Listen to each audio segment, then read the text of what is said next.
नमस्कार दोस्तों, मैं आपको एक ज़बरदस्त कहानी सुनाने जा रही हूँ। ज़रा ध्यान से सुनिए। एक दिन की बात है। बुद्ध एक नदी को पार करना चाहते थे, लेकिन तेज बहाव और अधिक गहराई के कारण बुद्ध किनारे पर ही खड़े हो गए और नाव का इंतज़ार करने लगे। तभी वहाँ एक साधु आया और उसने बुद्ध को वहाँ खड़ा देखकर उनसे पूछा, क्या तुम ही बुद्ध हो जिसे लोग बहुत अधिक मानते हैं? बुद्ध ने विनम्रता पूर्वक कहा, हाँ। इस पर साधु ने, पता नहीं लोगों को तुम्हारे अंदर क्या नजर आता है, क्या दिखता है।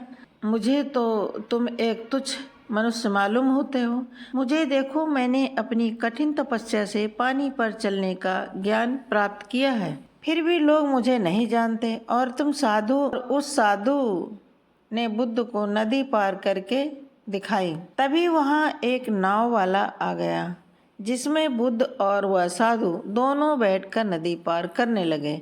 और तब बुद्ध ने साधु से पूछा, तुम्हें यह ज्ञान प्राप्त करने में कितना समय लगा? साधु बोला, मैंने पूरे 15 साल कठिन तपस्या से इसे हासिल किया है। बुद्ध बोले, तुमने उस काम को सीखने में 15 साल लगा दिए जिसे तुम कुछ पैसों से कर सकते थे। अगर तुम 15 साल लोगों की भलाई और समाज के कल्याण में लगाते तो लोग तुम्हें भी मानते।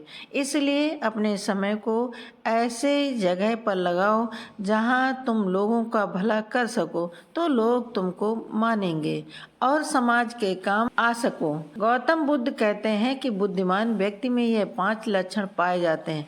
अगर इनमें से आप में 3 भी हैं तो आप बुद्धिमान हैं। एक, बुद्धिमान लोग अकेले रहना पसंद करते हैं, बेवजह दूसरों के साथ रहना पसंद नहीं करते और यह बहुत ही कम दोस्त बनाते हैं। लेकिन जो भी इनके दोस्त होते हैं उनका जीवन भर का साथ देते हैं। यह लोग अंदर से काफ़ी दयालु होते हैं। 2, बुद्धिमान लोग कम बातें करते हैं। वे घर वालों से भी कम बातें करते हैं क्योंकि उनका दिमाग हर वक्त किसी न किसी चीज़ पर चल रहा होता है, जिसकी वजह से वे सिर्फ ज़रूरत पड़ने पर ही बोलते हैं। बुद्धिमान लोग नए दोस्त बनाने या किसी भी काम को सोच समझकर करते हैं। किसी दूसरे की सुनकर काम नहीं करते, बल्कि खुद अच्छी तरह से समझ लेने के बाद ही किसी काम की शुरुआत करते हैं। बुद्धिमान व्यक्ति प्यार और अधिक बातें खुद से ही करते हैं। और हमें किन किन परिस्थितियों में चुप रहना चाहिए, इसी सवाल को एक बार एक व्यक्ति ने महात्मा बुद्ध से पूछा है। बुद्ध, हमें किन किन परिस्थितियों में चुप रहना चाहिए? बुद्ध ने कहा, मनुष्य को इन 3 स्थितियों में चुप रहना चाहिए। पहला, जब आप गुस्से में हो, क्योंकि गुस्से में मनुष्य अपने आप को नहीं पहचानता। दूसरा, जब लोग आपकी बातों की कद्र ना करें। यदि आप बातें करते हैं तो दूसरा व्यक्ति आपकी बात ध्यान से नहीं सुन रहा होता, तो आप उन परिस्थितियों में चुप रहें, क्योंकि सामने वाला व्यक्ति आपकी बात ही नहीं सुनना चाहता। तीसरा, जब आप लोगों की बातें सुनना चाहते हो, यदि कोई व्यक्ति बात करता हो तो आप उस समय मौन रहें और आप उसकी बात ध्यान से सुनें।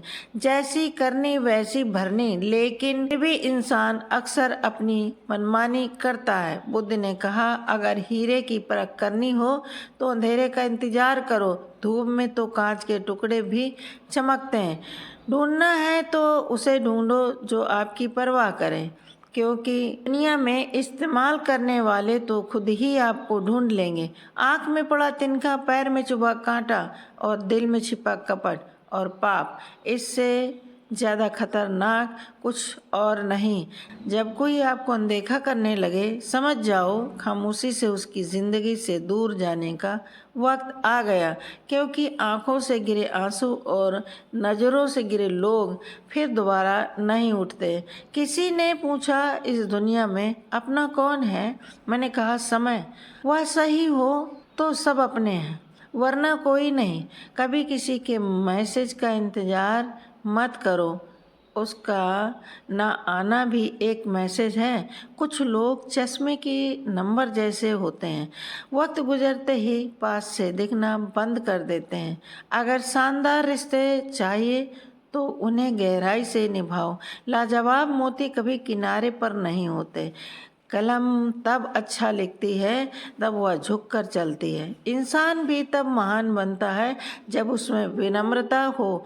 हमें किन किन परिस्थितियों में चुप रहना चाहिए? सवाल तो एक बार एक व्यक्ति ने महात्मा बुद्ध से पूछा था, बुद्ध हमें किन किन परिस्थितियों में चुप रहना चाहिए? बुद्ध ने कहा, मनुष्य को इन परिस्थितियों में चुप रहना चाहिए। पहला, जब वह गुस्से में हो, लेकिन गुस्से में मनुष्य अपने आप को नहीं पहचानता। दूसरा, जब लोग अपनी बातों की कद्र न करें। यदि आप बात करते हैं तो दूसरा व्यक्ति आपकी बात ध्यान से नहीं सुन रहा है तो आप उन परिस्थितियों में चुप रहें, क्योंकि सामने वाला व्यक्ति आपकी बात ही नहीं सुनना चाहता। तीसरा, जब आप लोगों की बातें सुनना चाहते हो, यदि कोई व्यक्ति बात करता हो तो आप उस समय मौन रहें और आप उसकी बातों को ध्यान से सुनें। तो दोस्तों, कैसी लगी ये कहानी? अगर आपको पसंद आई हो तो लाइक करें और सब्सक्राइब करें और शेयर करें, सपोर्ट करें। मिलते हैं अगले वीडियो में। धन्यवाद। जय हिंद।